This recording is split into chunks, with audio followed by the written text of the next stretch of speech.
General Nerdery. After we finished recording last episode, you looked at me and you're like, man, maybe next time we can have like an episode that's within our proposed time frame for editing purposes. Because Lord knows we have not had a short episode in about 3 years. But unfortunately, Tyler, here, we are about to talk about the world's longest fucking movie. So, you know, I think it behooves us to make the world's most... No, I'm not even going to finish that sentence, please. Not a 3-hour podcast. No, Snyder Cut was longer. Yeah, and it felt like it too. Welcome to General Nerdery, your podcast about liking things. We're your generals of nerdery. I'm Zach. I'm Tyler. And I'm actually very happy with this movie. My grumpiness aside, I have not slept in like 3 days. I have slept, but not slept. So this should be fun. Yeah. But real quick, before we dive into stuff, feels goofy to do this on our like 6 listeners podcast, but I want to dedicate this podcast to both George Perez and Neil Adams because they are fucking legends of the field, and we have lost both of them in the last month, and it's kind of fucked me up. Yeah. That sucks. George Perez, we've talked about before. We did Crisis on Infinite Earths. We did a 2-parter on Crisis on Infinite Earths. That's him. Mm-hmm. And Neil Adams is why the movie that we watched for this episode exists. Yes. And ties into kind of what I've been ingesting, because part of what I did this weekend was listen to 5 hours of interviews with Neil Adams. I haven't done that yet, but well, let's dive in. Let's just yeah. No, first I agree. Goodbye, Neil. Goodbye, George. But yeah, so ingested lately. Well, we didn't record our last normal recording time. That's my fault. So it's still mostly been Elden Ring. But as you saw when you came in, I've been bombing around with Hellboy, so that's why. I would also. Now we just need to get fucking what's his name? Ron Perlman. Yes, thank you. That was very embarrassing. Fucking love Ron Perlman. But beyond Elden Ring, I did go see The Northman. How was it? I know you've been very excited about this. I very much enjoyed it. Of the 3 Robert Eggers flicks that are out, I don't know if he had any before The Witch, but Northman, The Witch, and what's the one The Lighthouse. Oh, fucking duh. It's probably my second favorite. I think The Witch is still my favorite, and Really? The Lighthouse is a masterpiece, but it is just so niche. The target audience is people who want to see Robert Pattinson beat a seagull to death. Yeah. It's a masterpiece. It is interesting. And it is pretty and just masterfully done rather than like, ooh, I enjoy watching this. I do love it, though. I love all 3. But yeah, Northman is, in my opinion, his most straightforward and kind of simplest. And I guess, like, minor spoiler, but not really, because once you're actually watching the movie, they don't try to hide it one bit. It's just if Hamlet was told as a revenge tale. Isn't that just kind of what Hamlet... But more like straight-ahead revenge. Oh, okay. Not so much like, I'm going to pretend like I'm crazy and, like...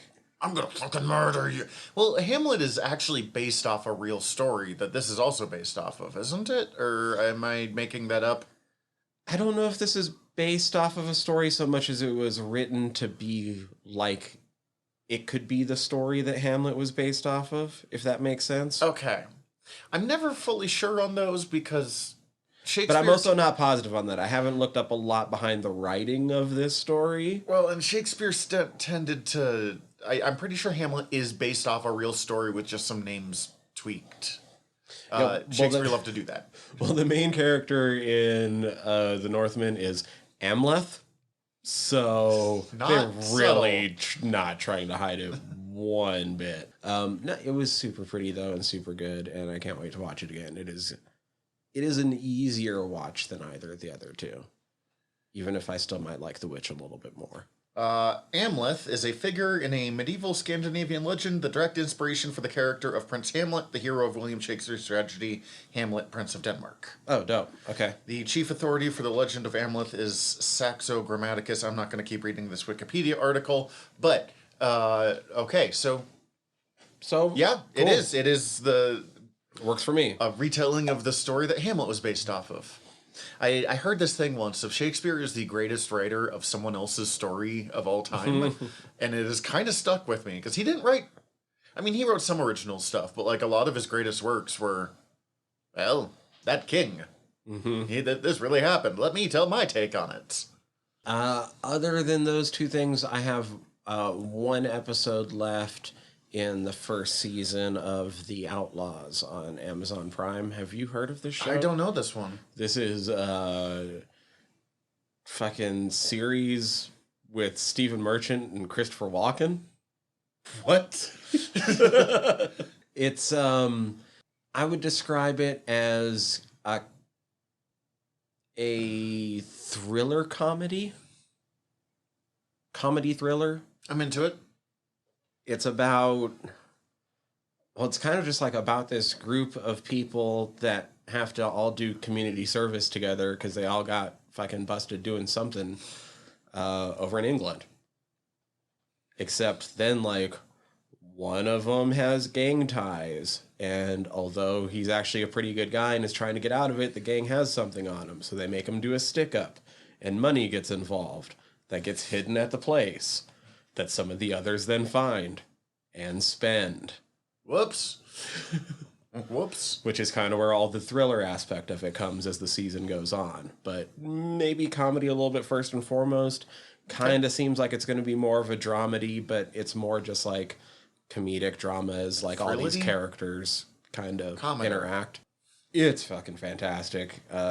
Steve Merchant acts and is one of the writers and is maybe my favorite character on it so far as just a fucking useless corporate lawyer that knows he's a useless corporate lawyer and just sad sacks his way through life. It's amazing. Nice. Let's see. We're still watching through Star Trek Discovery. I don't think we'll finish season 2 after I record tonight, but we'll get pretty close. I've seen it before. Grizzly is not, my roommate. And since Strange New Worlds just launched last week, we needed to get him through this first. I don't think but don't hurt. Like, because it's where Anson Mount, earned the show. It's still really fucking good. It's actually better the second time around, I think, because I'm catching more things. We are watching through Castlevania. I am almost through the final season. Oh, season 4.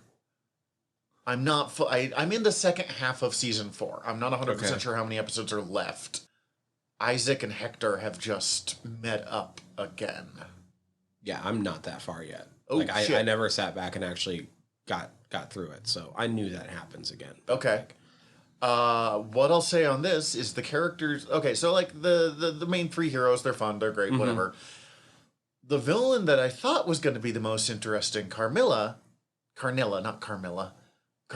has become the least interesting villain to me one of the least interesting, which is kind of a bummer. And the ones that I found super boring, who were Isaac and Hector, have become the most compelling members of the show. Okay. Like, when I see people who aren't those two, I'm like, yep, that's great. Belmont's drunk and wants to kill something. Let's fucking go back to those two.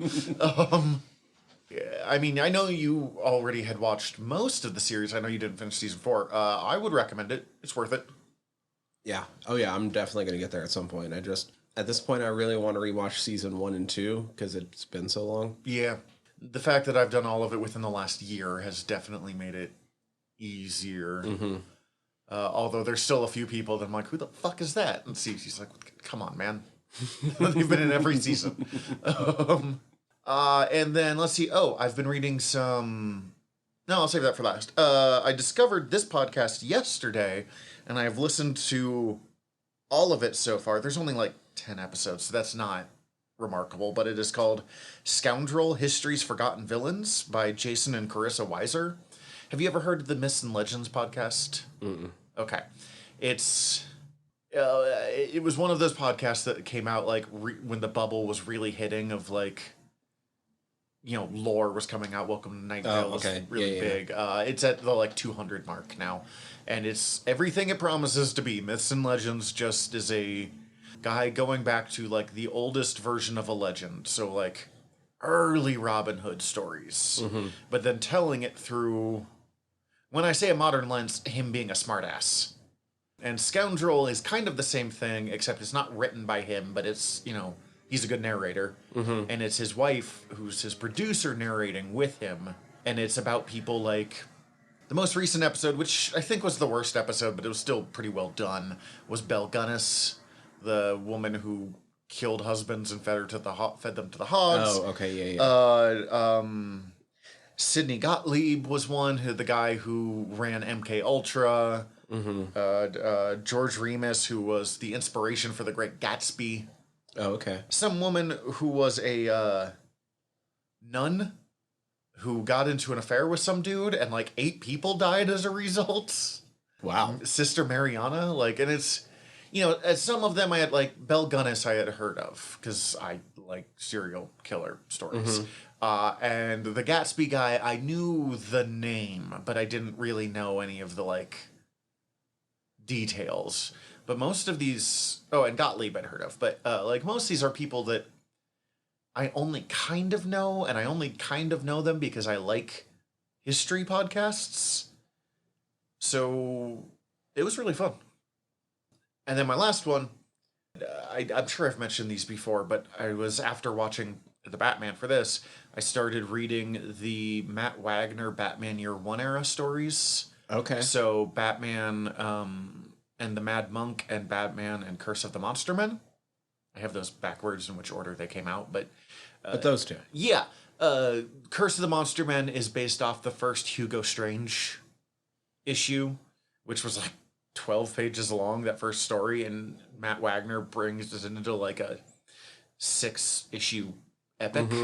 And then Mad Monk is the follow-up, which is the last time Batman ever uses a gun in the original comics. Oh, wow. Because Batman carried a gun for a long time.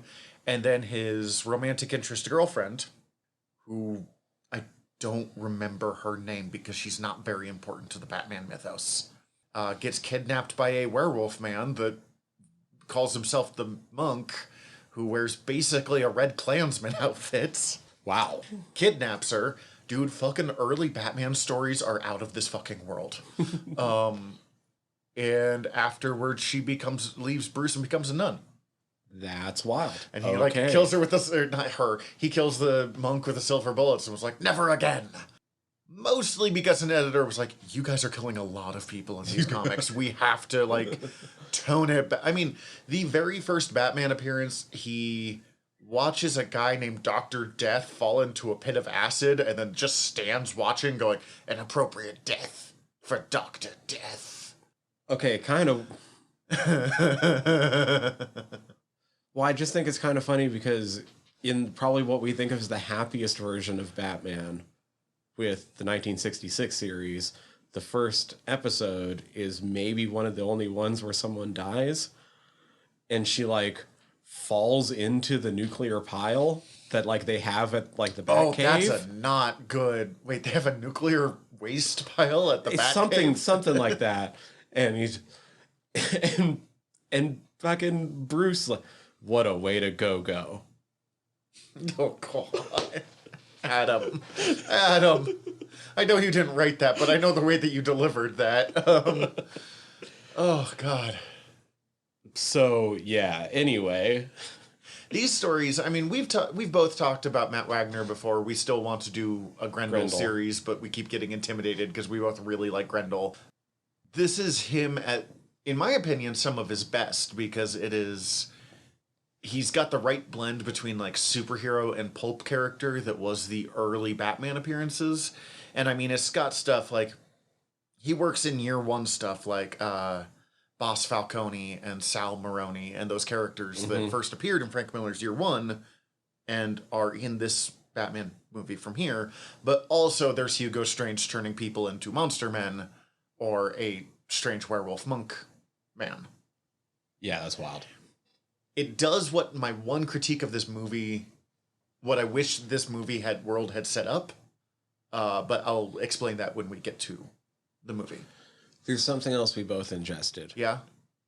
Moon Knight finished. Yeah. And I know we're going to eventually go into it further over on one of our other podcasts, but it did just finish. And I was kind of living for it lately.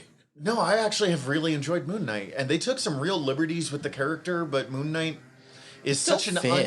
Oh, yeah, no, none of it felt wildly out. And Moon Knight is such an uneven character that none of it made me mad. Right.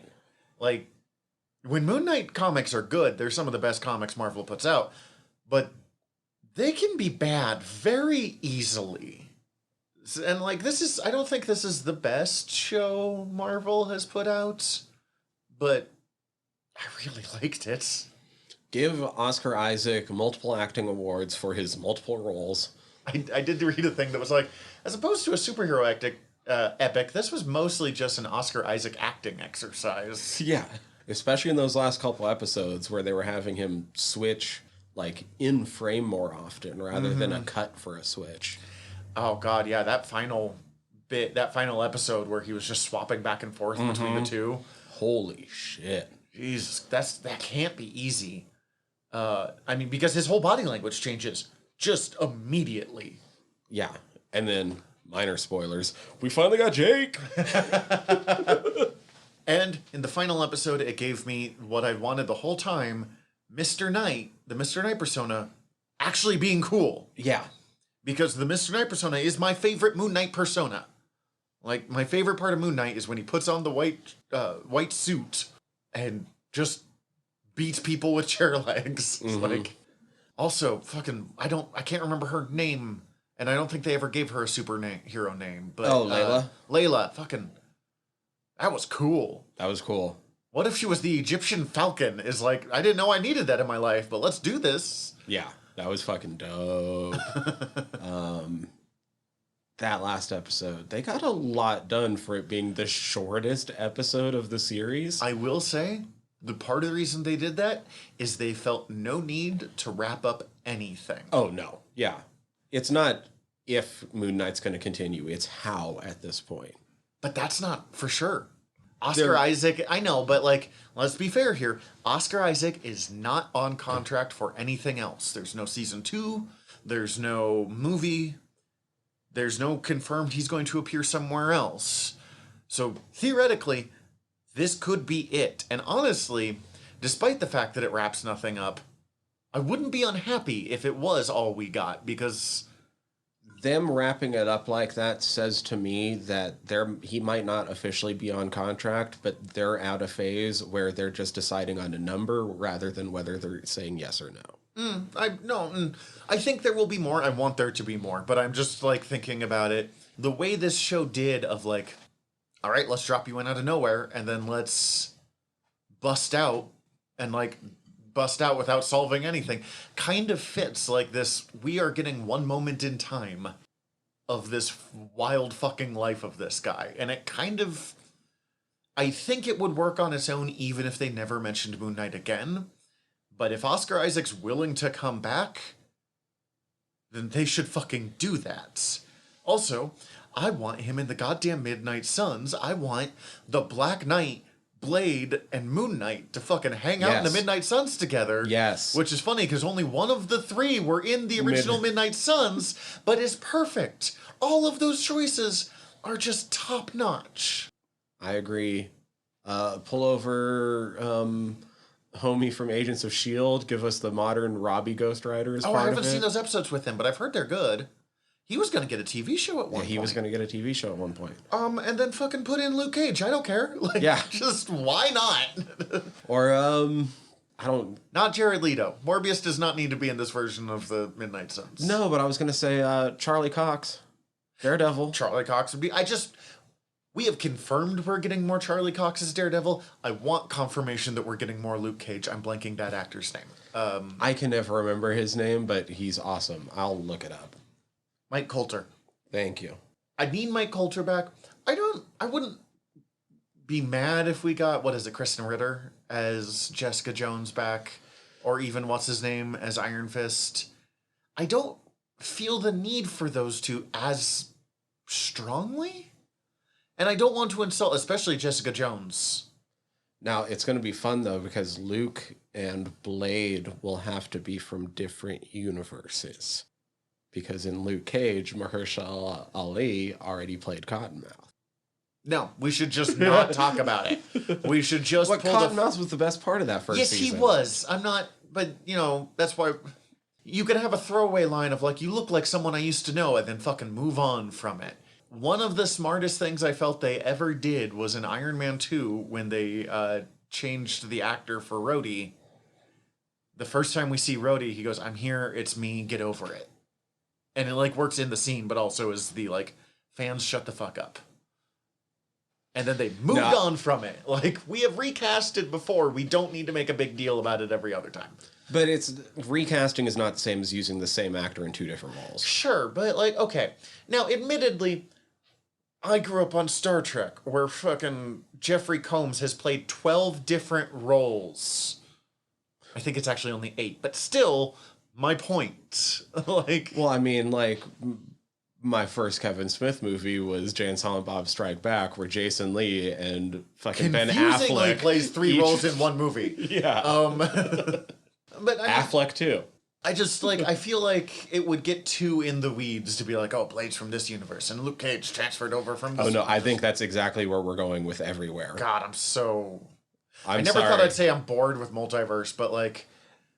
That Loki already said, this has already been a thing. It's variants. People are using the term variant just as part of their, like, nomenclature now. Great, I just don't think it needs to be used for everything.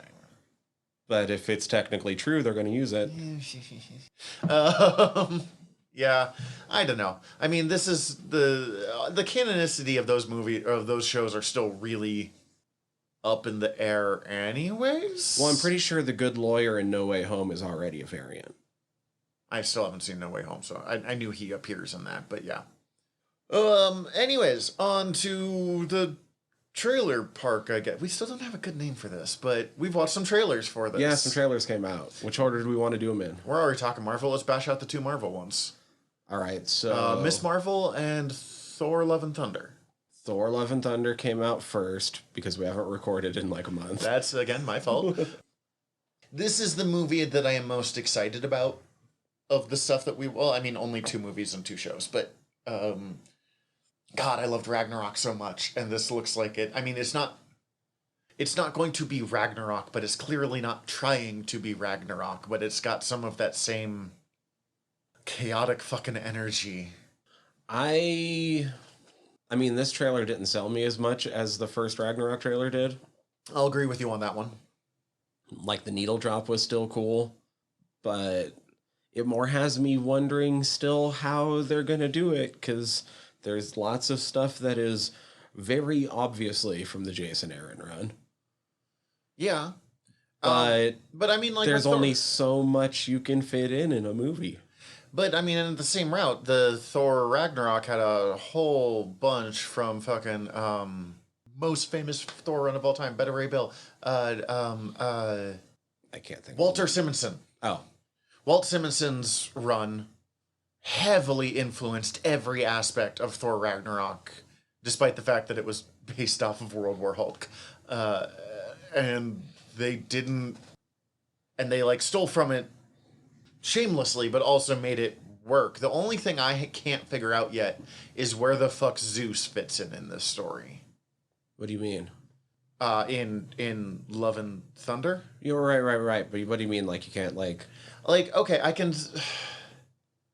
So we have Thor not being sure who he is. Right. We have the God Butcher who's going to appear. I guess he might kill Zeus. I kind of feel with the appearance of Mighty Thor, Thor's thing is going to be less he doesn't know who he is so much as now he has to deal with not being special. Okay. Somebody shows up and he doesn't have Mjolnir anymore and they do, and... well, that's weird.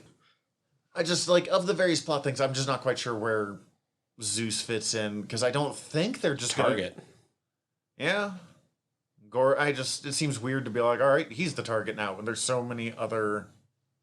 I think it's just a big name target to knock off. Fair enough. Everyone knows Zeus. Everyone knows Russell Crowe. He's the other big thunder god, lightning god, so I guess it's... And it gives good reason, or it doesn't give good reason for Hercules to be pissed off because Zeus is a shithead, but it gives a reason for Hercules to get involved in the future if they want to. Which we still have not confirmed, but I imagine that it's... I'm going to be curious how they do Hercules, because Thor's, I mean, we've mentioned it before, movie Thor is basically comic book Hercules. Yeah. Right. So how are they going to differentiate him?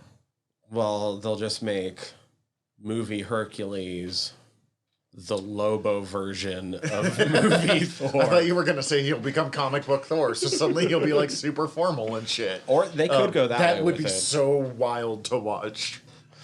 I still just like, fingers crossed that if they ever bring in Hercules, I think it'd be awesome to have Henry Cavill, but... Henry Cavill would be good.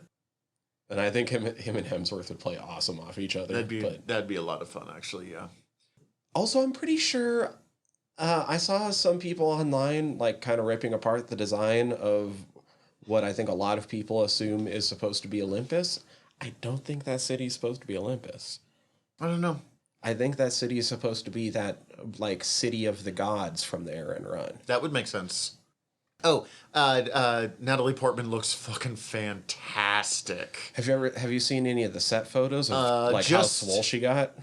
Just the one of her and Hemsworth standing next to each other when he's got his new like fancy armor, which also looks very good, by the way. Yeah. But God, between her and Rebecca from Ted Lasso, I've just realized I'm super into buff ladies' arms. Like, yeah, I was just like, holy shit. I mentioned that to my wife, and she's like these. And I'm like, yeah, actually, exactly like those, woman. like those. I did marry you. Miss Marvel, we got a second trailer for. Still looks good. I'm still not sure how it's going to be if it's really going to be my thing. Like, I'm happy it's getting made, but I don't really have a connection to the character to begin with, and they're intentionally not targeting it at my demographic. At 30-year-old males? Yeah. Or 30-plus-year-old males. Yeah. I have always been a sucker for teen heroes, so I'm excited for more of that to be coming in, particularly with the amount that we've been kind of setting up Young Avengers. Yeah. Although they've been kind of setting up Young Avengers and setting up Champions, and I assume it's going to be a conglomeration of the two different teams, which is fine. That's fine because they're probably going to be facing a combination of the Thunderbolts and Dark Avengers. Yes, and it would be really weird to do two teams simultaneously. So I'm looking forward to actually getting some teen characters again, because I know we got Spider-Man, but maybe it's because Spider-Man was an adult by the time that I started reading him. I don't view Spider-Man as the teen superhero that a lot of other people do, but, you know, Miss Marvel, Ironheart, Speed and Wiccan, who are showing signs of... Well, and Spider-Man suffers from being too big. Mm-hmm. He can't just be the teen superhero. Mm-hmm. Even when that is what he is, because he's so popular, he has to appear in 15 books, even if it's just for a fucking panel or two. Well, and he was, at the time, the only teen superhero.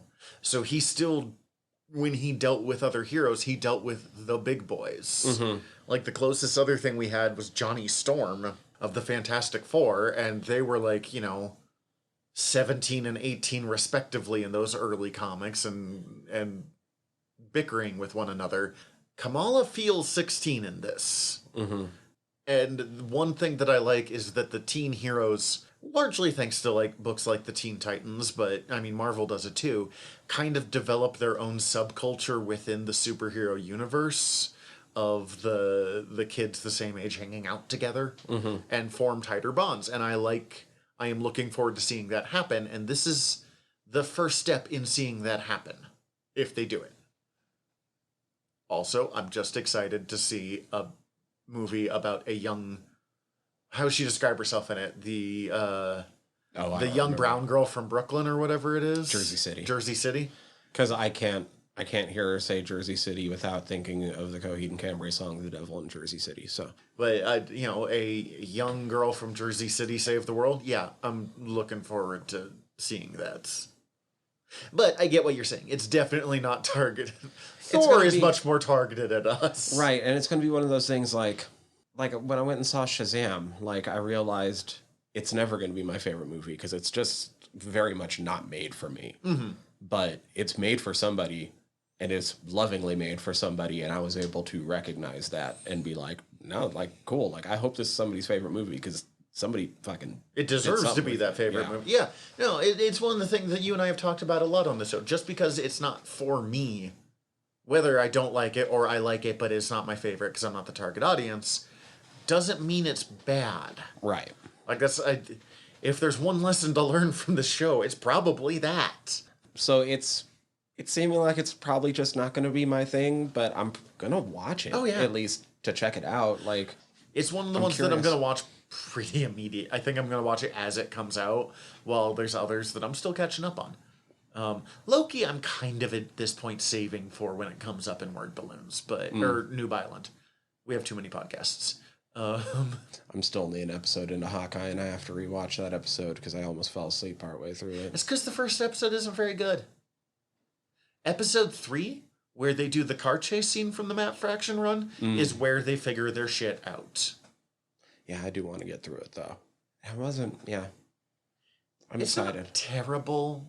It's just not very good. Like, as I said, episode 3 is where they figure their shit out, and then it just stays a decent quality. It's not my favorite either, but, like, I started looking forward to it every week after episode 3 came out. Obi-Wan. Obi-Wan, that's right. I was like, what else did we watch? Because our last one will take about 4 seconds. So, Obi-Wan... God, my only thing that I have to say about it is a fear about it. I don't want this show to be about Darth Vader. Yeah, I mean, it's obviously editing, that last little bit of the trailer, but the editing makes it intimate that they're going to fight in this. And I hope they don't. I don't want them to fight in this. I hope they're at best in like rooms right next to each other at some point. Yeah. Maybe a glimpse of scene, but like that final fight scene between the two of them, which the dueling is dog shit in it, but that's okay. It was no one expected Star Wars to be anything. It is definitely intimated that they have not seen each other since the day that fucking Obi-Wan left him there. And I feel like having a big fight scene between the two of them in that 19-year period weakens that scene. And that scene was so well done, other than the fight scene, but like the emotions between the actors that I really would hate to see that weakened. Here's one way I'd allow it. Is if it happened, if it was like the Luke going in the fucking tree sequence in Dagobah. Where it's not something that actually happens. Yes, okay. That's... If it ends up being like some sort of forced dream sequence that Obi-Wan has to go through because of his guilt over what happened. That's great. That actually, I'm all into that. Like, I just don't want it to actually happen. That's it. That's kind of my biggest thing on this. Other than that, I don't have much to say about this one. It looks good. I'm very much looking forward to watching it. It comes out, I think, on my wife's birthday, so we know what we're going to do. I'm still worried about the possibility of helicoptering around, but whatever. Yeah. Fucking Team Rocket Sith Lords. Last trailer. Avatar, The Way of Water. Which I forgot that they were making again. Oh, just wait for the 4 after this. No. That's not an exaggeration. No, I know. Because he filmed 2 and 3 back to back. And he wrote all 5 at the same time with his writing team. Ugh. Okay, so sorry to get this up front. I did not like the first one. Oh, neither did I. It was pretty. That was about it.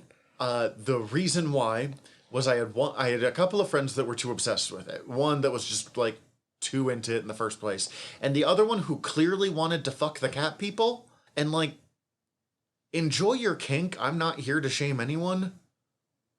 But he brought it he made it clear to people around him a little too much. Like, you know what I mean? Yeah. So, yeah, like, the world was pretty, but the story was honestly beyond forgettable. I mean, it was Dances with Wolves or fucking, like, 8 other movies. As the internet has pointed out in, like, variations of somebody's same fucking shower thought and or meme over the past couple of years, it was the fucking highest grossing movie in the world, and most people couldn't tell you a single fucking quote or character name from it. Sigourney Weaver was in it. I could not tell you a line from it. I know that, like, they were learning how to ride things with the tail, and then it was time for them to have sex, and they like connected the tail. And I was like, okay, we are done. And they're like, no, it's so beautiful. And I'm like, he's fucking that horse. I remember his name was Jake Sully because Zoe Saldana continually said his full name. I see you, Jake Sully. You know, the one thing I remember, one, I just like Lang, like that actor who played the bad guy. And 2, the thing they were after was called fucking unobtainium. And I almost left the theater at that point, too. And it was like 5 minutes in. And they're like, Zach, you watch Batman. I'm like, yeah. That should tell you how bad I think this is. There's a part of me, like, I like James Cameron. There's a part of me that hopes this movie fails so that maybe we don't have the other 5 visited upon us. But it's not going to, because I realized the trick of the Avatar movies is he's not going for, like, this isn't going to be for the normal movie-going audience. This is for everyone who wants to go to the movie theater to watch a variation of Planet Earth. That's actually what I was going to say. As I was watching this trailer, one, anytime humans or guns popped up, I just got annoyed because I don't give a fuck about any of that. The only way this movie would interest me is if it was just a documentary about this world and David Attenborough narrated it. I'd be so much more interested in that. I would watch the shit out of that. I would be so much more interested in that.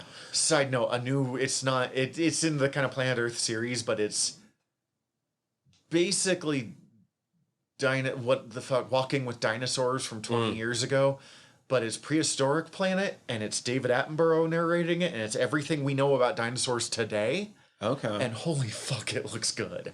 And it's going to piss off people because it's got the kind of, like, chunky, feathery T-Rexes that we think they look like today, and not the, like, vacuum shrinked Jurassic Park T-Rex, which looks cool, but also clearly needs to eat more because it has no muscle mass on it. But also, when the fucking Avatar trailer dropped, I just saw somebody online throw out this comment, and I ceased being able to be a rational human for a little bit. I just lost it. It was fucking James Cameron is to water what Quentin Tarantino is to feet. Oh, God. Oh, God. Yeah. I think the biggest problem this movie's going to have, because, I mean, it does look pretty, but the old one was revolutionary in the ways that it was pretty. Exactly. What is this one doing new? That this one is not. It does what the other one did better. The problem is the other one was revolutionary in its prettiness, but it never looked quite real. Mm-hmm. Well, this one looks pretty fucking real. But I can just go watch Planet Earth 2 again. Right. Which I probably will soon. I do regularly. I think they just need to turn all the sequels into documentaries. Hire David Attenborough. It's not terribly hard to hire him from what I can tell. And you know what? It probably would still scratch the same exact itch for James Cameron. Oh, yeah. But I don't know. Whatever. It's happening. I guess. Finally. It came up because it's genre, but this does not fit into our podcast about liking things very well. No, this isn't the podcast about me actively hoping something will fail. On that note, let's take a quick break, and then we'll talk about something that we're definitely glad it didn't fail. So we've been talking about this movie since, I don't know if since the first episode, but for like over 80 episodes now. So it was kind of inevitable for us to get to it. Also, holy shit, we've done over 80 episodes. But well, and that was able to happen because thanks to COVID, principal photography on this movie took over a year to complete. Which they usually take, what, like 6 months? For principal, less than that. Okay. Yeah, quite a bit less than that. Just, God, like, this movie has kind of been part of this podcast in its own way, as we've been just waiting for our bats. And we finally got it. We finally got it. Saw it. Yeah, you've seen it for a while. I saw it in the theaters. And then I actually had some plans shift around this weekend in a way that I wasn't anticipating and ended up with more free time than I thought. I watched it twice this weekend. Jesus. I'm probably going to watch it again soon. I watched it. It is Monday now. I think I watched it on Friday. And I had planned to watch it in 2 chunks. But I got to a point where I was like, okay, there's about an hour left. I either need to turn it off now or just power through. And the choice that I made to just power through is pretty much why I haven't had a full night's sleep in 3 days, like I mentioned to you, because it just set the pattern. As much as I just mocked this at the beginning of this episode for being a long fucking movie, because it's 3 fucking hours. Feel it. No, it doesn't. Credit to it for such a slow-moving movie for large parts of it. It doesn't feel nearly as long as it is. No, I agree. Like when I tell people that the movie was overly long, I was mostly referring to the first time I watched it, because watching it in the theaters meant I had 35 minutes of trailers before watching it. Yeah, that's too much. That fucking blew. That was terrible. Well, in 3 hours in the theater is just... That's going to be a lot. I mean, I was on my fucking couch. Like, I'm in my safe space. I do think it's funny that I'm like, ugh, a 3-hour movie. Even one that I have been wanting to watch for 2 years. Like, a 3-hour movie. I watched fucking 5 episodes of Star Trek Discovery the other day. Yeah. Without hesitation. I know. I have that problem too. I'm like, I don't want to watch it.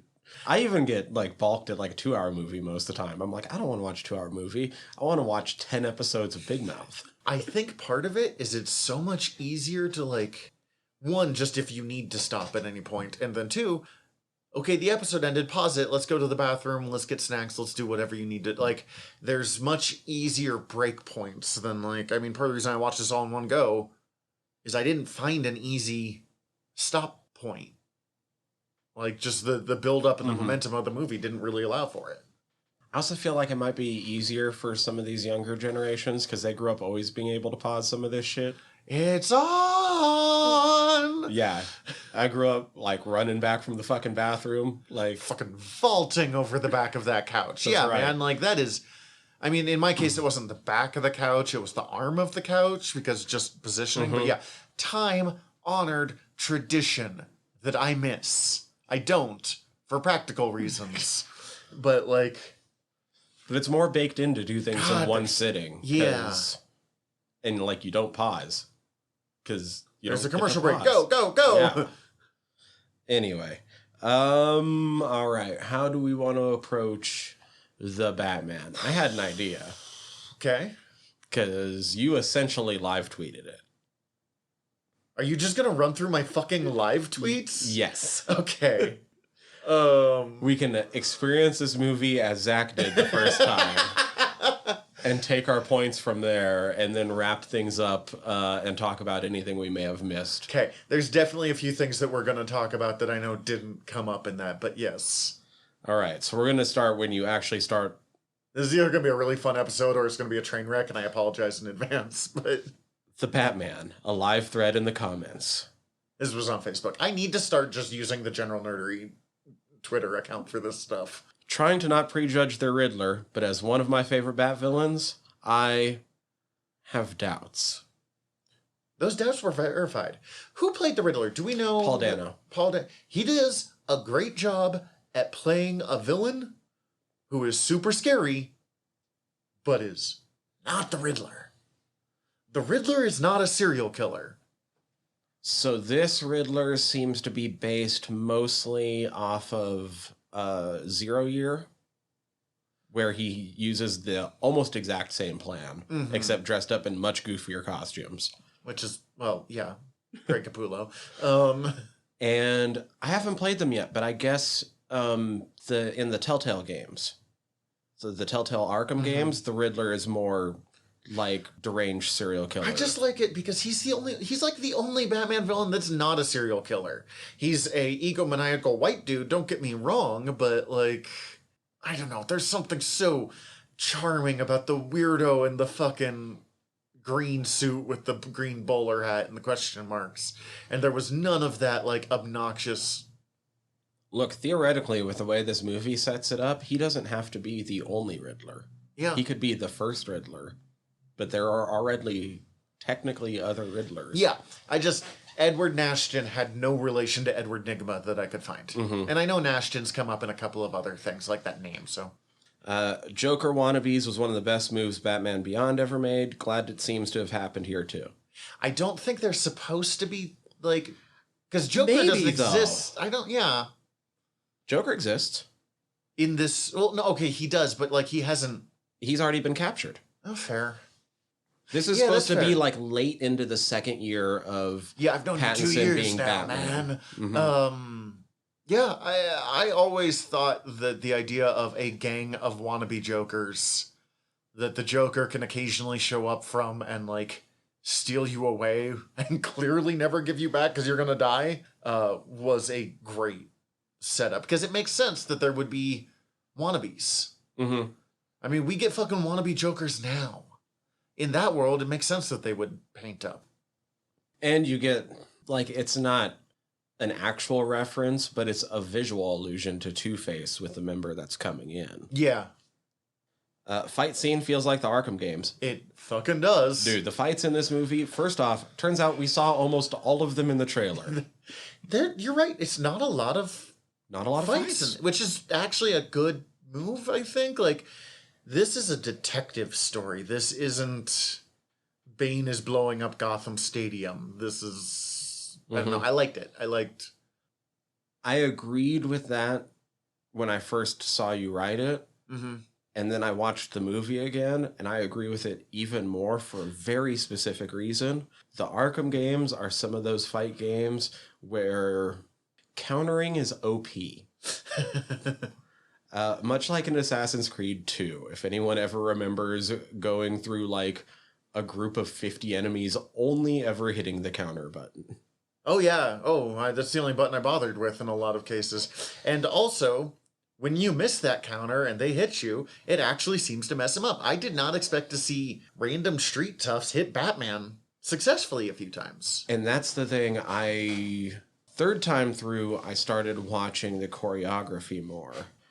I kind of love that this Batman makes use of his costume, and his choreography is almost all based on getting hit first and getting them within his range by doing that, and then just fucking putting the smack down. I'm armored all to hell. I mean, honestly, it's a move in Belagarth. If you are armored up to just let them get that first hit in and land 3 others. Like, I might not get it first, but I'll get the last. Well, and it's like that thing that we never see in movies, but when you hear historians talk about it, was absolutely the case of like knights in armor. You're not swinging a fucking sword and cutting through that armor like you see in the fucking movies. They're whacking on each other, getting in close, tussling, trying to shove a fucking knife in, or just clubbing the fuck out of whatever they can. Axes can get through, yeah, but like a sword for the most part. Not gonna happen. Yeah. Very much like the Arkham games, and the fact that it was kind of a lot of not counters, but it's a counter movement. Well, and most of the fights we saw was like 6 people on one guy as opposed to like one-on-one. Yeah. Our Pat's Batman voice makes me think of Will Arnett and Lego Batman. It kind of does. And then I got in a discussion on that one of who are the best not Kevin Conroy Batmans. I think I gave it to Bruce Greenwood, who does him in Young Justice. Non-Conroy, I probably go with Diedrich Bader. Diedrich Bader also came up, because, God, Diedrich Bader's really good at it. Bader, for my money, understands Batman's humor more than any of the other Batmen. Possibly more than Conroy, even. I would absolutely put him understanding. I mean, he's also given the role where he's allowed to make the jokes more than other people. But it's not just being able to make the jokes, it's he knows how to. And I think it's because of his background. I heard an interview with Diedrich Bader. His parents were diplomats. So he grew up in rooms of people that were extremely high class that would make these jokes the way that Bruce does, where they're not making a joke to make somebody else laugh. They're making a joke to show you how witty they are. Ugh. That's obnoxious, but it's pretty accurate. Ugh.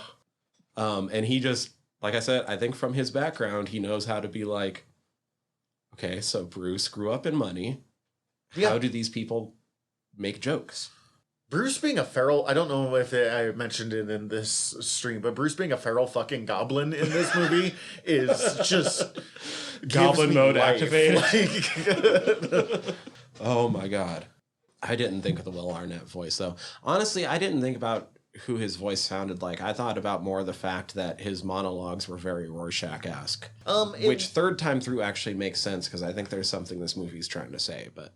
Well, we'll get to that at the end.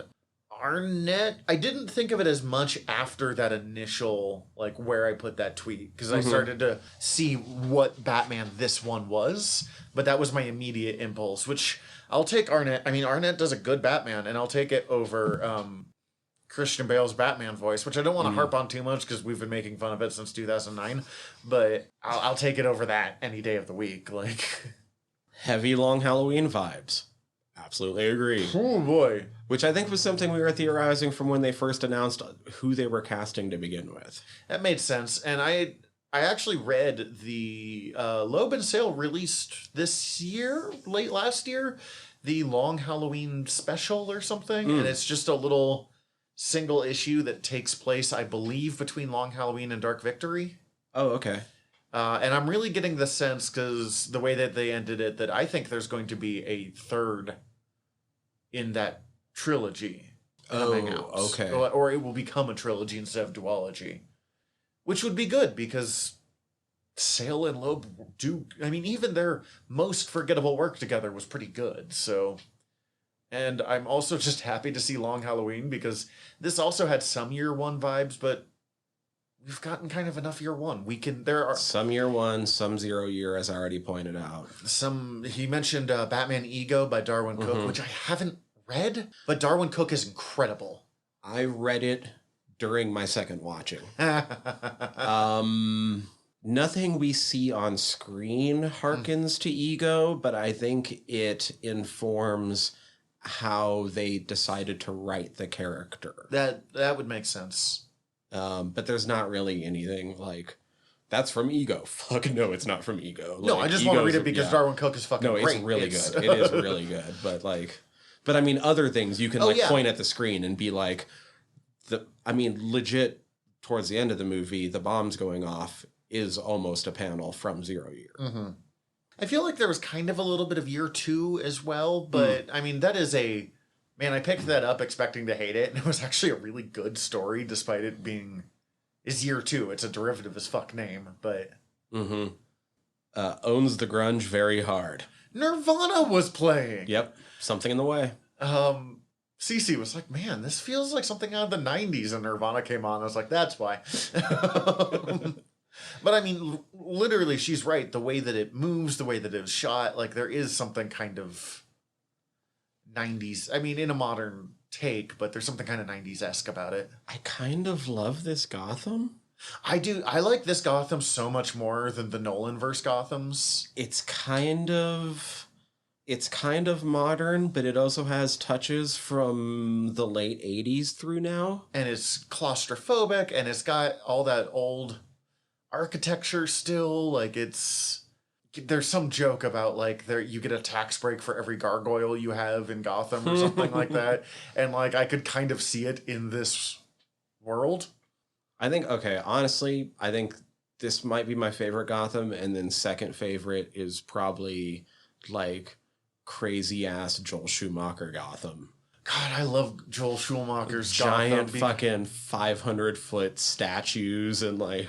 And Art Deco statues. Giant Art Deco statues and fucking neon everywhere for reasons that no one understands. Like, it's not necessarily a great Gotham, but it's such a good superhero world. Mm-hmm. This one feels like Gotham to me. Yeah. You know, I mean, not like Burton's did too, but Burton was such a themed movie, like, that it didn't feel real. This feels like a real city. Also, it kind of feels like Gotham. Just admit you don't like the Riddler and use a different character. I'm not getting over this one. They could have used, I think I yelled about this, they could have used Hush. They even mentioned Hush, like, several loud, like, Hush! And Tommy Elliott, his name comes up in this. Mm-hmm. Well, his father's name comes up in it. Oh, okay. Yeah, Edward Elliot. Oh, okay. No, I agree. They made him more of a pastiche character. That happens in adaptations. He is kind of Hush mixed with Riddler, mixed with a couple modern interpretations of Riddler, one of which I actually have no interaction with, but I do know that. No, and then, I'm sorry, this will come up multiple times across this. And he does good, and I get it, but it's kind of my same complaint as Cassie from Birds of Prey. I don't need you to perfectly replicate the character from the comic, but there comes a point where it's just a different character. And that's not necessarily a bad thing, but it can be frustrating when you are a fan of Cassie or Edward Deng. I would fucking hate the Riddler in real life. He'd be the most obnoxious person to be around.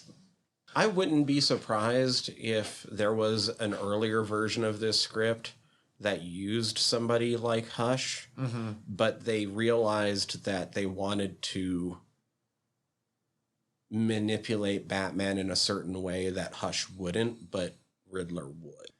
Yeah, and I think they're kind of setting up so that you could bring Hush in. That's the other thing. I think they later. left themselves breadcrumbs. Like, we don't have to use Hush. We can leave this as for the nerds. But if we want to, we set up the Elliotts. They kept mentioning, like, oh man, we could bring in Court of Owls for the second one. And watching this, I was like, you clearly want to use Hush.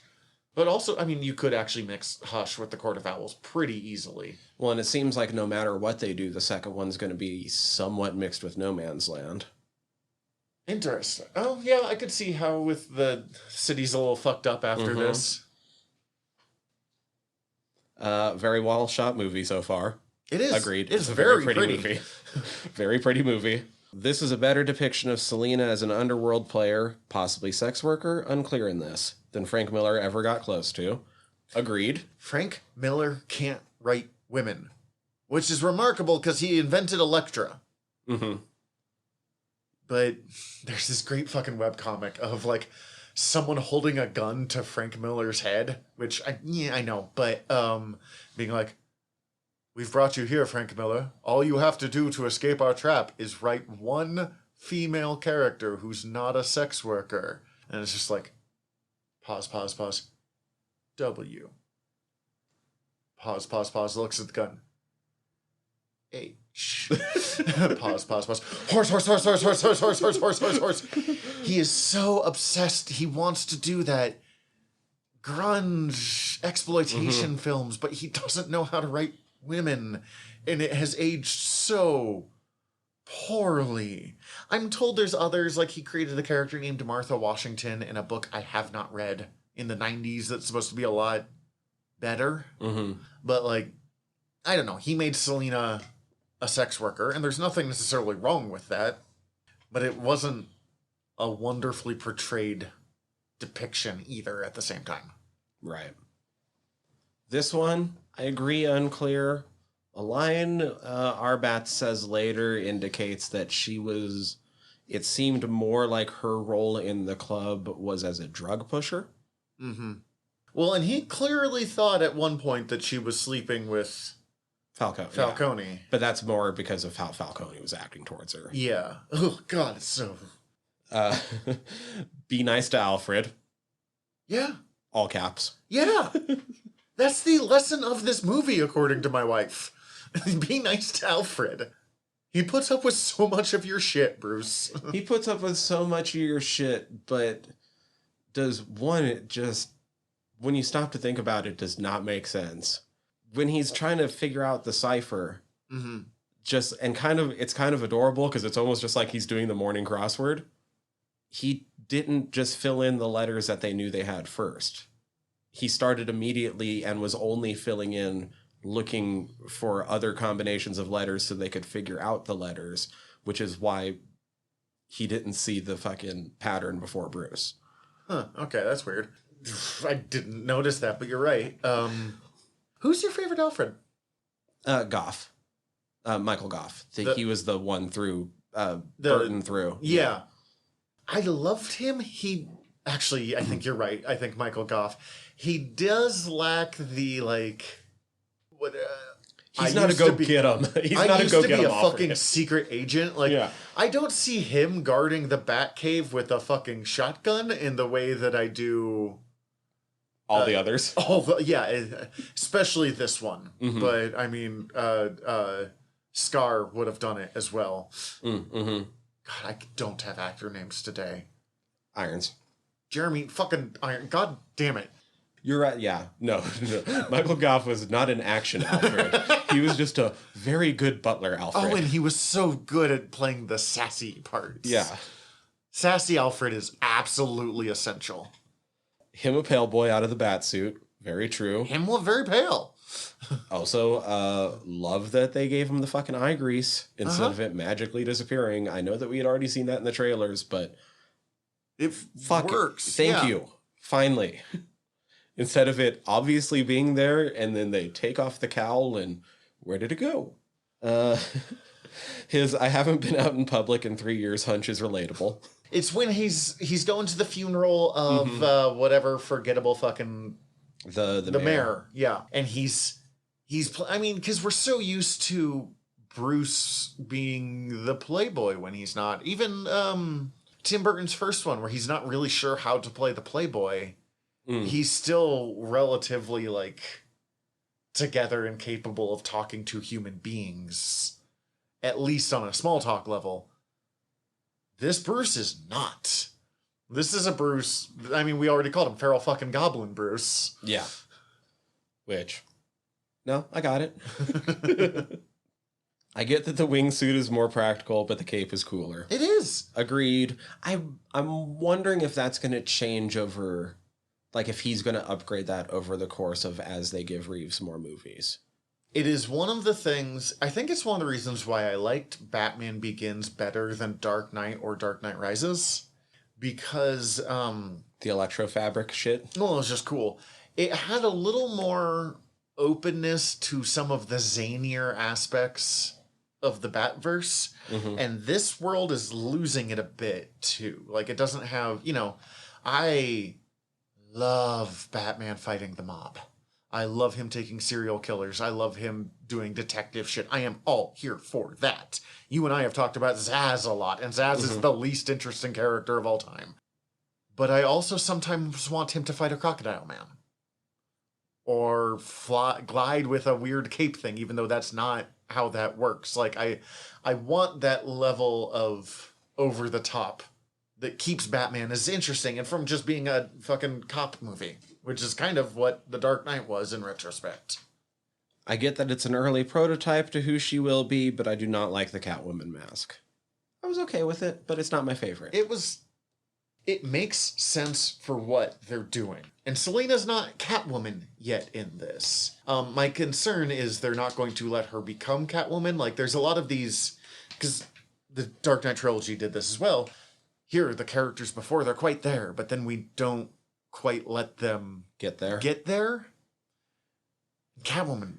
I think Batman will at least get there. Mm-hmm. Yeah, I mean, and he's closer, but, like... Man, also, I don't know if I mentioned in this...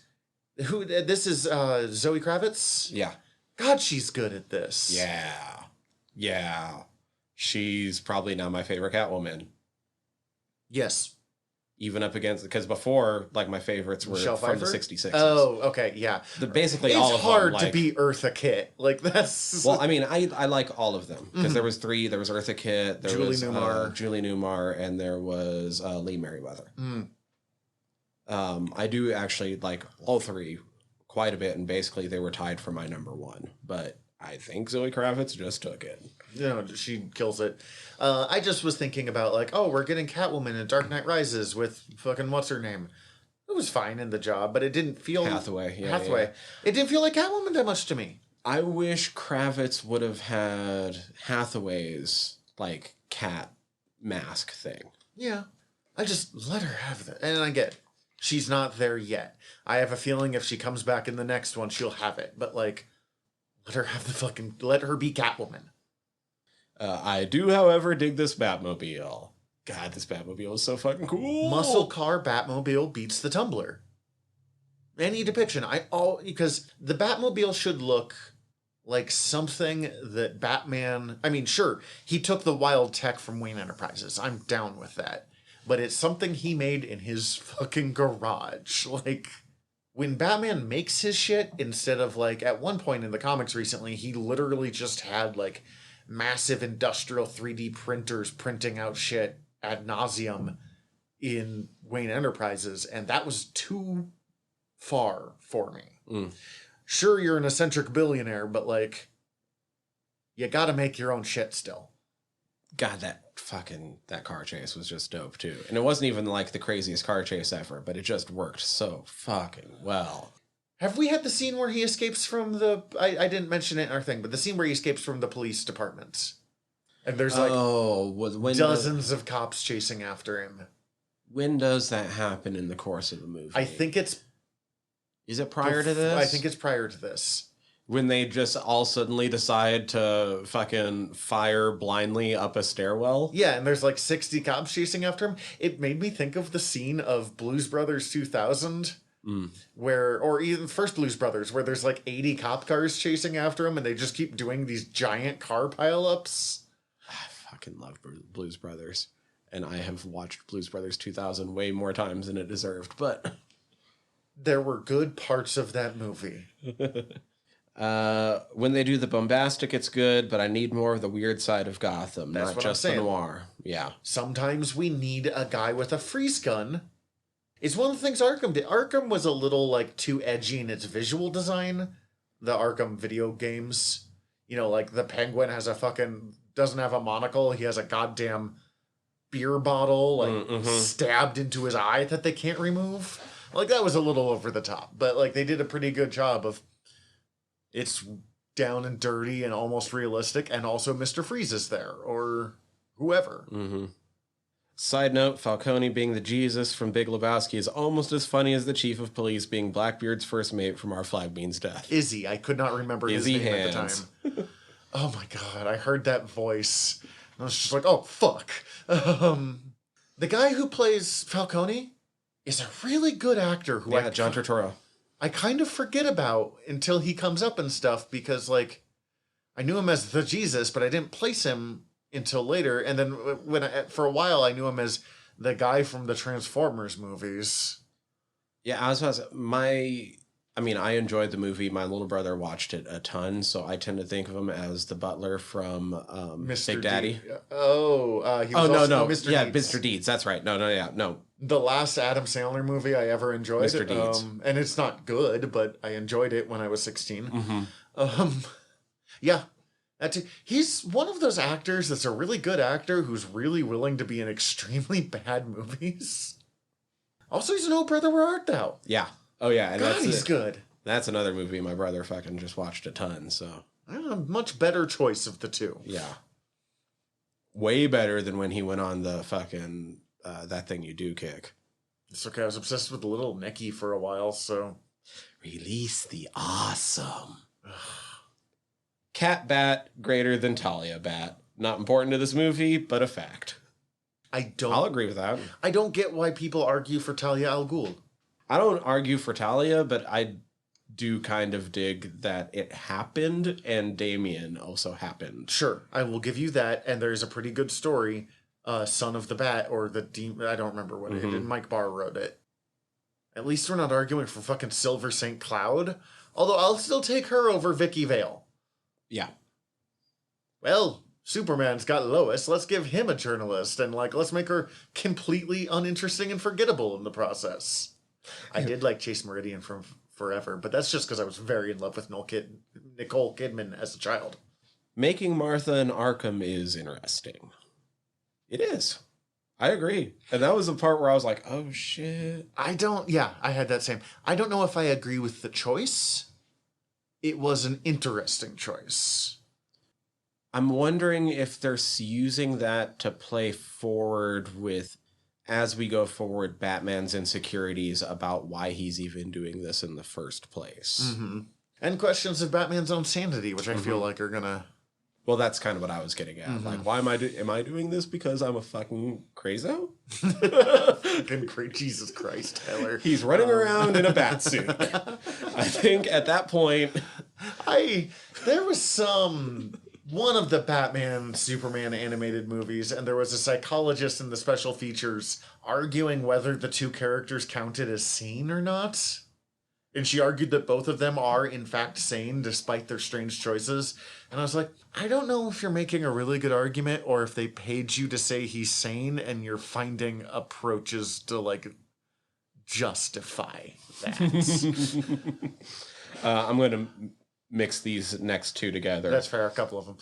Fuck, they could have just made him Hush, not this faux Riddler horse shit. I had opinions, man. No, it's true. They could have just made him Hush. Like I said, it's just that Hush wouldn't be leaving him messages. You know, really, the problem I had with this, I hated... Or Hush would be more direct, I guess. I think is the problem. I just hated his costume so much. Like, if they had made him look a little bit like the Riddler, I think I would have accepted it a little more. But he's just... His weird fucking trash bag Zodiac bullshit? Yeah, like... Always here for the Alfred dad moments. It is. That's one of the best scenes in the movie, where he wakes up and Alfred has his dad moments. Honestly, I really dig Falcone's place. That was one of the places that felt like you could almost put that in Joel Schumacher's Gotham. Like, here's this cool club. If you go downstairs, it's the weird, creepy sex club. But if you go upstairs in this, like, tower overlooking Gotham Harbor, it's got those big round windows, and it's got the billiard table. And I would just hang out there. Like, if I had to live in a city, that would be a cool penthouse to live in. Yes. I mean, obviously, but, like... And it felt like something that a supervillain would live in, even though clearly Penguin is taking over it. Colin Farrell's such a good Penguin, and I never thought I would say that as a sentence. I do love... I saw people post this online, but even beyond that, like, I had a couple people in my department at work be like, oh, I watched this movie, and they weren't the people that would normally watch a comic book movie. Mm-hmm. They're like, I wasn't doing anything this fucking weekend, and it's Batman, like, it's fucking cultural touchstone, and yeah. All right, so I watched it. And they were all like, yo, so Colin Farrell did a good job, but, like, isn't there 100 fucking character actors that already look like that?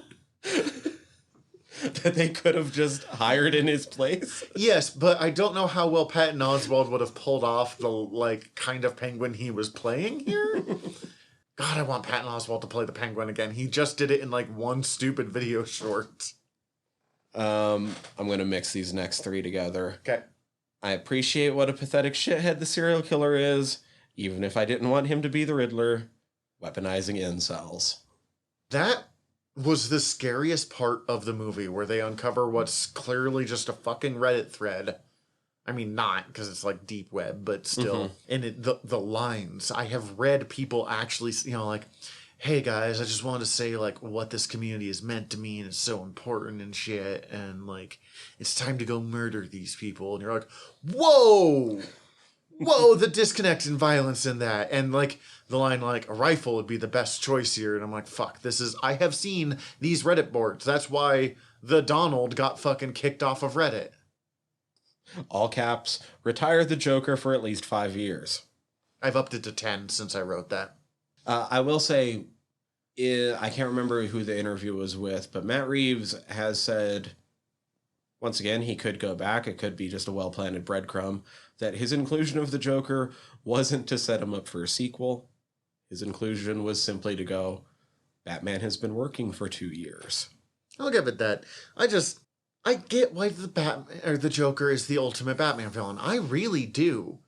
But there's so many other good ones, and really ever since Dark Knight, we've just kind of had the Joker that, like, nah, man, it's good to see his point. I'm like, seeing his point has proved actively dangerous to society. Let's see. End result, one of the better Batman films, but I wish they would allow Bats some joy. I agree with Snyder that Batman isn't unhappy in his life. So, for reference on that one, Scott Snyder did a Twitter thread talking about this movie, and he liked the movie, but he talked about the difference between his Batman and this one is that his Batman is fundamentally happy. Even though he's going through dark shit, even though things are difficult, but he's not like, I have made this great brooding sacrifice. I'm the fucking Batman, and that's kind of fucking great. awesome. And I'm protecting this city that I love. Like, I'm married to Gotham. This is wonderful. Mm-hmm. And I think that this movie started to have moments of that at that bit at the end where he realized that he needs to be more than just vengeance, that he needs to be a symbol. Mm-hmm. I thought was really good. That's where I was going to eventually go with everything is, especially after watching it 3 times. First off, I've liked it more every time I've watched it. Mm-hmm. But I feel more and more like Matt Reeves truly does get the character, and it's long and drawn out, but I think we're going to get a happier Batman if he gets to finish his trilogy. Yeah, I hope so. This one is just supposed to be early enough in his career that he had to learn this lesson. Mm-hmm. But the whole lesson is he has to be more than vengeance. He has to also be a beacon of hope. This movie did such a good job with that. It really does. Mm-hmm. As I said, my biggest concern is just, will they allow him to do that? Because, I mean, Batman Begins kind of did that, too, of, like, the prototype, but will they let him become more? Because people like that dark brooding. Now, I will say, if they let him become more, I don't think it'll be till the 3rd one, because they even, like, out loud say at the end of this movie, it's going to get darker before it gets better. Mm-hmm. So I think whatever sequel to this one is going to be even darker in tone, but I think we're going to see the character himself start to lighten. Yeah. Or if not lighten, at least become the type of person that you can imagine, I don't know, being eventually on the Justice League. Leaving his room? Yeah. You know what I mean, though. No, absolutely. Because he's not there yet. And there's a really subtle thing where this movie reinforces that it's not just that, like, he has to be a beacon of hope, but that he has to embrace the fact that he is both Batman and Bruce Wayne. Mm-hmm. When the Riddler uncovered the malfeasance within the fucking Thomas Wayne Memorial Fund or whatever the fuck it was called. Prosperity or something like that. Due to his job as an accountant. The meeting that Bruce skips out on at the beginning of the movie was with the accountants. If he had bothered to look at this, yeah. It's that long-standing argument that Batman could do a lot more good with his money just fucking buying people houses and feeding them than he does punching people. Yeah. Which Alfred and Bella Real tell him. And there is, like, especially because it is a comic book superhero story, we have to make allowances for the fact that there's this guy who is going out and directly confronting justice. But especially in the modern age, we can't just romanticize a billionaire going out and doing it alone. Mm-hmm. Doesn't work. Because you know what? Because it doesn't help people. I also kind of weirdly love that nothing gets figured out in this movie until the characters actually do finally talk to each other. Even if there is still some subterfuge going on, you don't know that going into the scene because the movie sets up, and it's the way that you're presented the information is it seems that the Riddler has figured out that Bruce Wayne is Batman. I'm still not 100% certain if he has or not. Oh, he absolutely hasn't. Oh, you don't think he has? I thought he had. No. He hasn't. He actually thinks the complete opposite of them. No, he right. finds You're Batman to fair be when a hero, and he thinks Bruce Wayne is fucking trash and a poser. I do like the number of people who insult Bruce Wayne to Batman, and he's like, God. And that was part of the problem. The Riddler assumed Batman was fighting for the people and was a man of the people just like he was, which was why he sent him a riddle that there's no way in the world Bruce would have ever got, because Bruce is not going to recognize a carpet tucker. Yeah. I mean, I'm of the people and I don't recognize a carpet tucker, but you see what I'm getting at. Yes, like yes. he was sending a message to only Batman. Bruce was getting it thinking that he figured out that he was Bruce. Yeah, that's fair. And was misinterpreting the messages that were coming at him. I think the thing where I was like, oh, it's a little ambiguous, is that scene in some ways is so referential to a scene in Hush, in Batman Hush, where the Riddler has figured out that Batman is Bruce Wayne. Mm-hmm. That my brain was just like, yep, okay, that's where but yeah. I just had this thought. Not just had this, but I had this thought while I was watching it. The scene where he does use the carpet tucker and pulls up the carpet. Just imagine if he was wrong. It's kind of like someone. He had been wrong about things throughout the movie. Yeah, which actually weirdly reminded me of The Long Halloween. But yeah, he's not quite there yet. Well, he doesn't even figure it out all the way by the end of Long Halloween. Mm-hmm. It's never 100% clear who Holiday is. There's a couple of options at the end of the day. Well, there's multiple holidays at the end of the day, and he figures out 2 of the 3, but doesn't realize that Gilda is probably one of them. But also, Gilda's sanity is a little uneven by that point, so whether it's true or not is a little up in the air. Which is kind of like we don't know exactly how things went down between Thomas Wayne and Falcone in this. Mm-hmm. But I was thinking, pulling up, like, if he had pulled up the carpet and nothing there, and he just destroyed a fucking crime scene, it was kind of like, I saw a comment when I was watching the dart game scene from Ted Lasso on YouTube. Oh, yeah. And he's giving that speech while, like, landing. Just imagine if he had missed one shot and lost the game while giving this giant fuck you speech the whole time. Like, barbecue sauce, bam, and misses. And they're like, okay, Rupert, I guess you get to pick the lineup. Yep. I'm just gonna go now. Also, insane continuity. 30 minutes into the movie, you see the shot from the front of the iceberg out across the street, and you can see Riddler up in the window. Oh, for fuck's sake. I'm gonna have to look out for that. I love that we get the iceberg lounge. I love that we get a little bit of, this is a penguin that is more willing to be a mobster. I was gonna say a informant too. Oh, I mean, he's not the stool pigeon they thought he was, right. But like, he's more willing to talk to Batman, but he's also kind of hardcore mobster and was like genuinely betrayed by Falcone. Mm-hmm. Like that, his outburst seemed genuine to me, I guess. Oh yeah, no, I think this is the penguin that I wanted from Danny DeVito, and instead we got weird. We got whatever the fuck Tim Burton wanted to have happen that everyone else loved. So, like, more power to it. Pervy Moses penguin. Oh, God. I don't like the flipper hands. I just want a mobster. I want to see the penguin. I would like to see the baby. He's just fucking Werner Herzog. Man, years ago, Werner Herzog could have played the penguin pretty decently. Yeah. I'm trying to think what else there was. We haven't talked about Gordon. No, Jeffrey Wright did a good Gordon. He might be my favorite Gordon.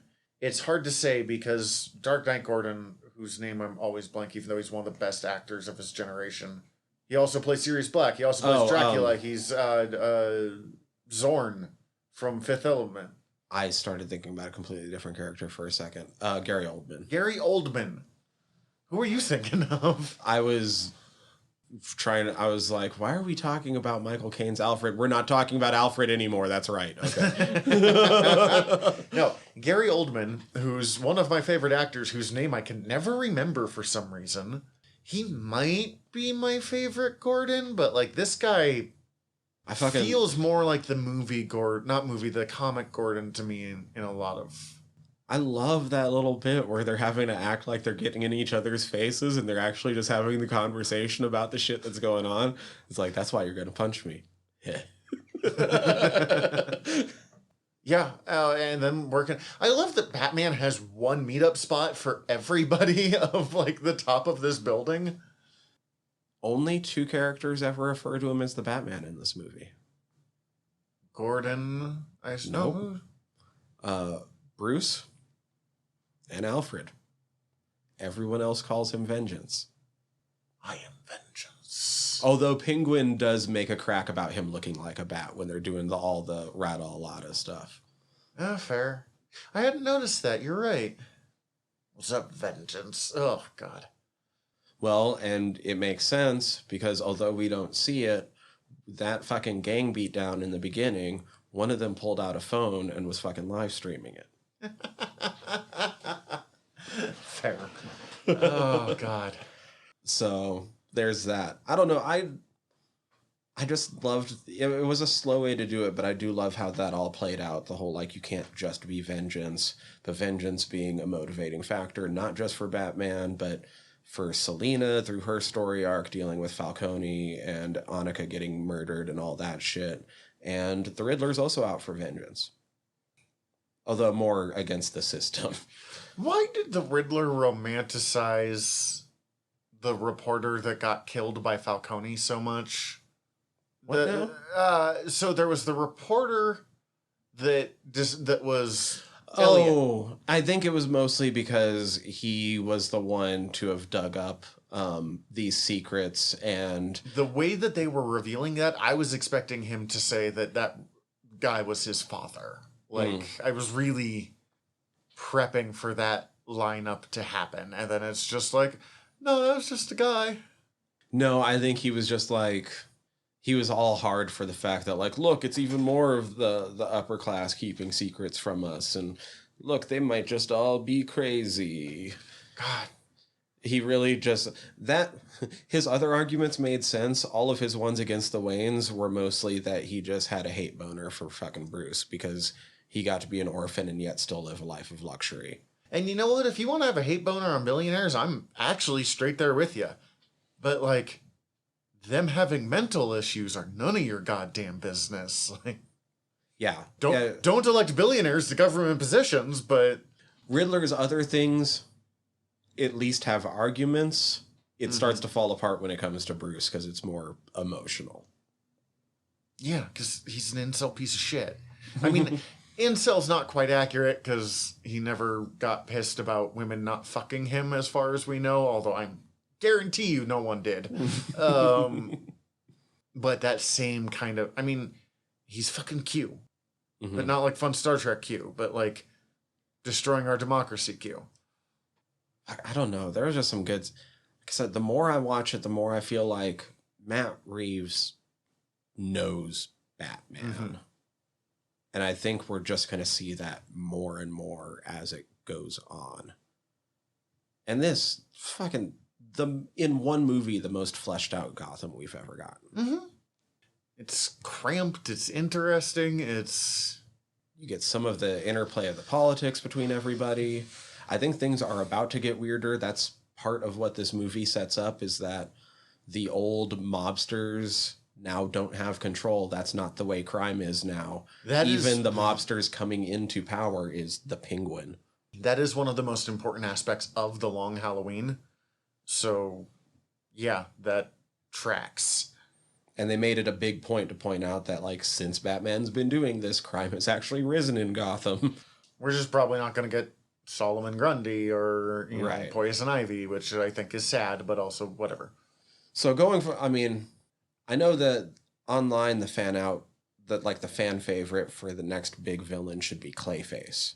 Because they want to see somebody that hasn't been done yet. See, I keep hearing things about Court of Owls coming up That's next. the second biggest one that I keep hearing is Court of Owls. Well, and Pattison has said that he would love to do Court of Owls. And Yeah. I'm back and forth on the Snyder run. I don't think it holds up as well as I thought it was going to when I first read it. I do think it is one of the most important Batman runs written. But the Court of Owls, like, that initial storyline is fucking cool. So, and there were a few places here where I don't think they directly referenced it, but it would fit in with the kind of Gotham I agree. that they're creating. And you could mix Owlman with Hush. Like the Court of Owls Owlman with Hush, or the Talons with Hush, decently easily. I'm not saying you should do it. I think they're pretty separate characters, but I think it would be possible to tie them in together. I kind of just don't know if I would do Court of Owls for a second movie, or if I'd want them to be more of a big bad at the end of like a trilogy. It's hard to say. Court of Owls kind of suffers from the same fault of Bane. Like amazing first appearance and everything else has been diminishing returns. That? Yeah.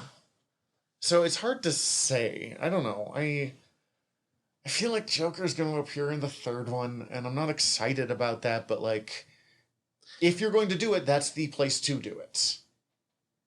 I kind of just want...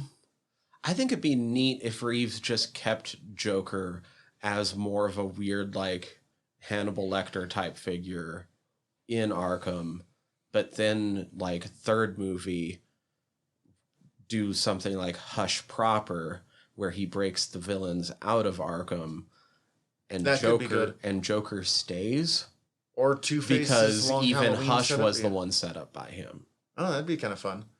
Long Halloween also has that, like, the supervillains team up kind of thing. I think that would work well.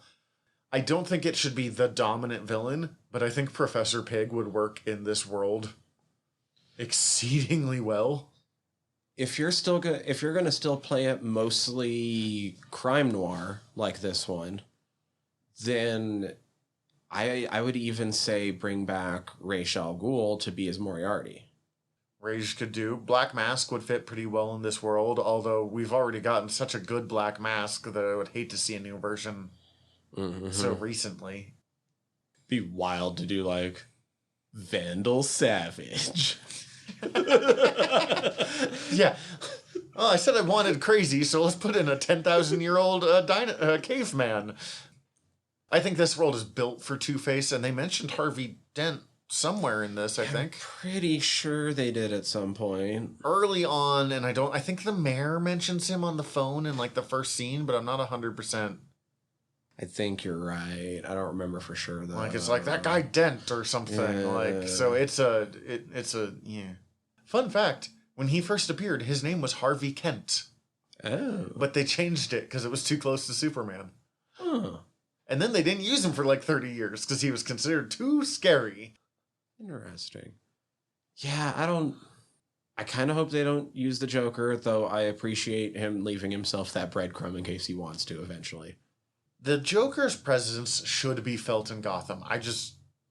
We've seen the Joker to the point that he had his own fucking solo movie. Like I said, Clayface would be wild. Clayface would give me that kooky that I want. That little bit, let's have him fight a Mudman now that I don't. That's the thing, though. I think with this much of a grounded version, you can't really do a grounded Clayface. Make him the evil version of the Saint. The Val Kilmer movie? Yeah. He's Clayface because he keeps assuming different identities using makeup, and that can tie into like the thespian background. Basil Carlo really lean into that. I guess you could. I just like big, clunky. Oh God, the Bat villains can be so good.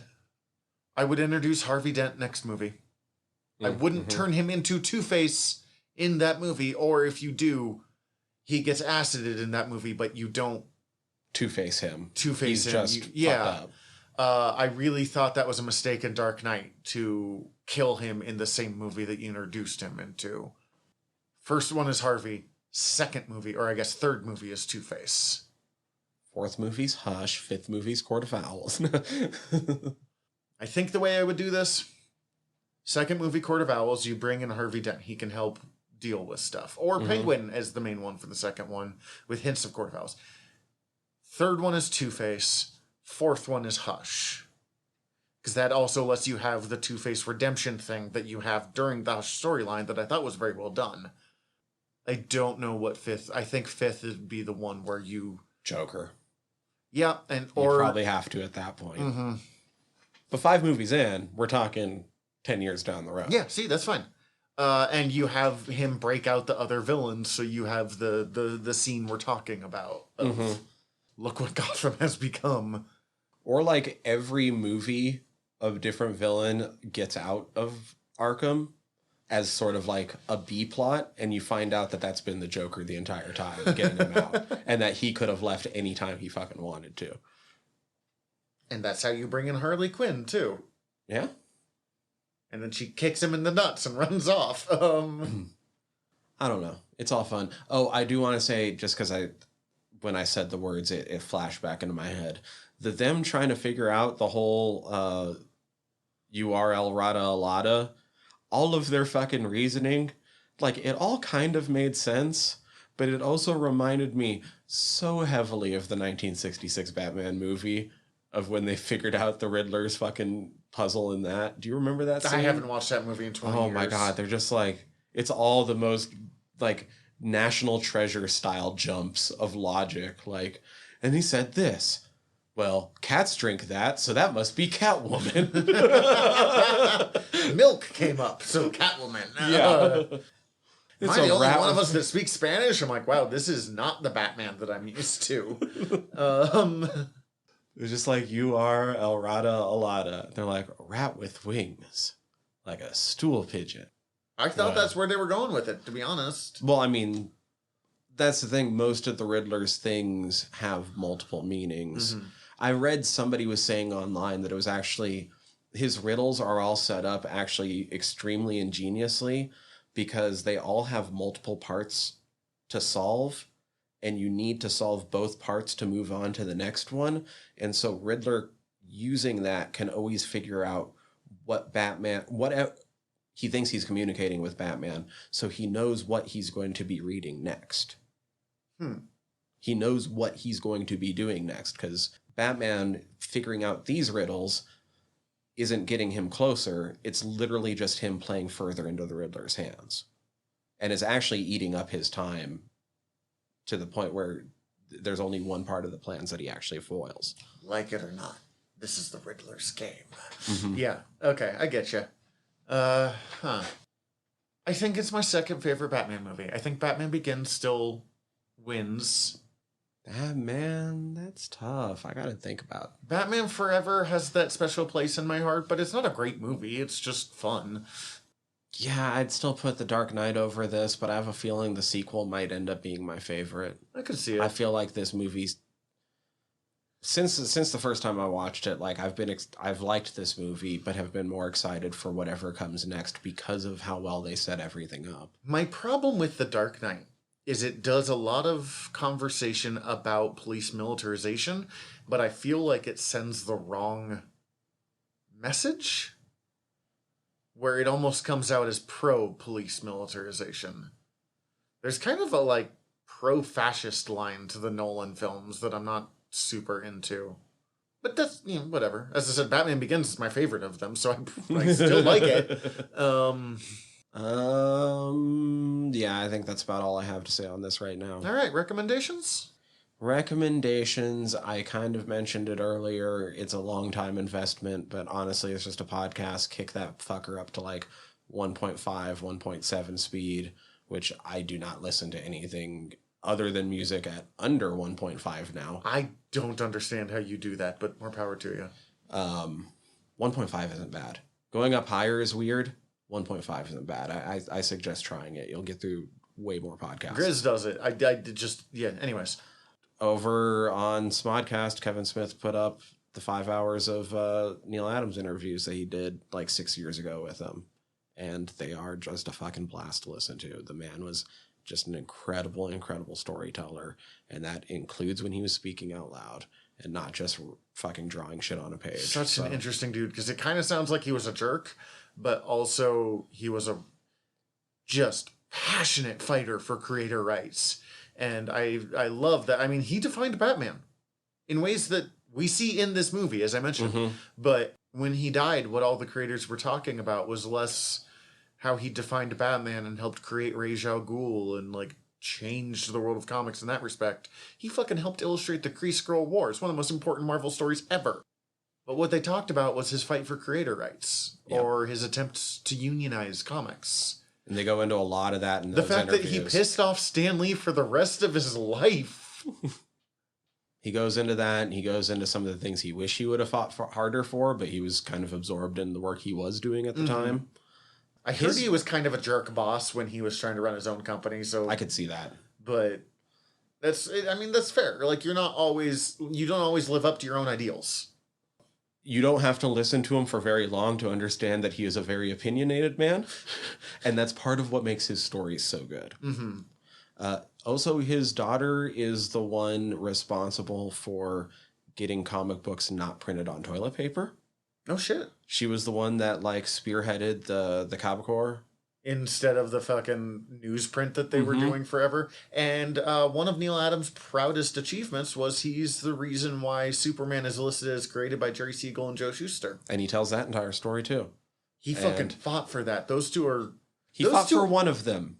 Oh, he fought for Siegel? The other one is an asshole. That he probably wouldn't have done it if he was the only one asking for it. But they were both asking for it, so... Well, I mean, he deserved it either way. And also, so are you, Neil Adams. So, oh, is Schuster an asshole? That's a bummer. I can't remember which one he said. I want to say that he said Siegel was the asshole and Schuster is a fucking angel, but I can't remember for sure. Either way. A lot of creatives are assholes. Mine are in the same line, but I'm going with some of their creative stuff. I'm going to recommend, and I've been trying to find a good copy of this, the Green Lantern, Green Arrow crossover series. Like, they two not great selling series, and him and Denny O'Neil put them in together, created Green Lantern, Green Arrow, Hard Traveling Heroes. It's clunky, but it is some of the earlier attempts of, like, let's talk about real world issues.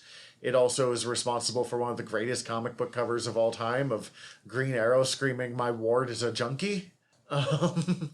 One other thing, Neil Adams, it kind of weirdly reminded me when you brought up Green Lantern. He was the first person in comics to have them use a brown shade on a black man. They had 2 approved colors before him. Before he did specify that John Stewart was supposed to be whatever shade of brown that, he chose. Yeah. They had 2 approved colors. One of them was gray, and the other one, I forget its official name, but it was referred to only as shit brown. I think it's in Word Balloons that we did an episode about it, where we really discussed how horrifically racist DC was back in the day. Oh, yeah, because we were talking about the time Lois Lane became a black woman, and dear fucking God, I don't know if that episode's out yet, but... It is. Okay. Oh, yeah, well... No, it's not. Okay, no. The finale's not out yet. Things to look forward to. Yeah. Although it might be by the time this drops. Either way. Listen to Word Balloons if you haven't. I really like that one.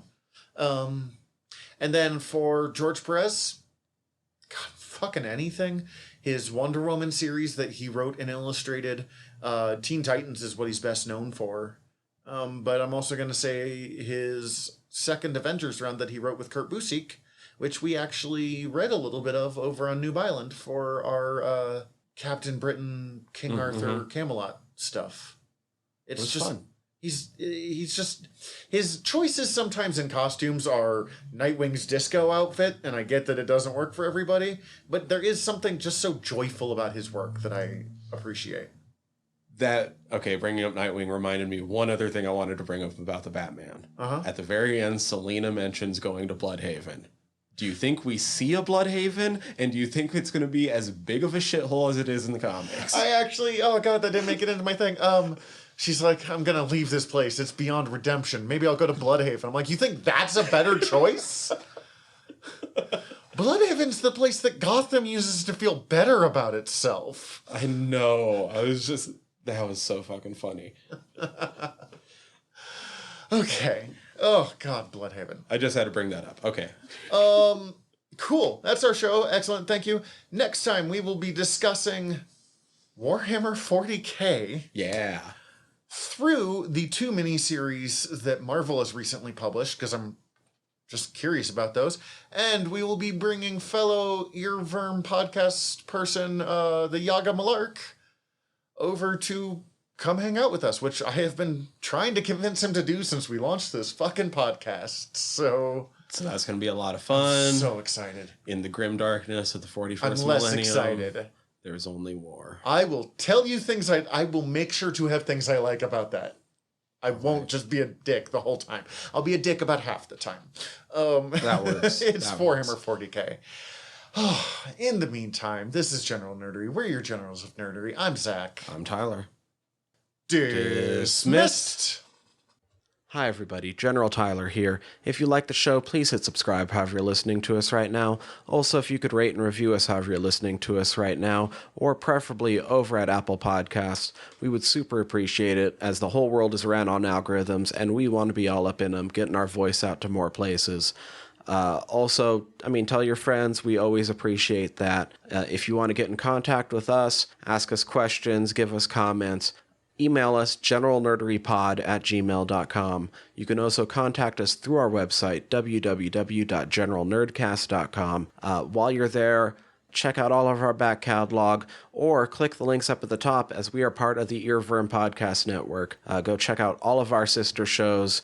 We're involved with most of them, so if you already like listening to us talk, it might be in your best interest. And if you want to check out everything from the network, head over to earworm.com, EARVVYRM.com. We'd super appreciate it. Love you all. Have a good one.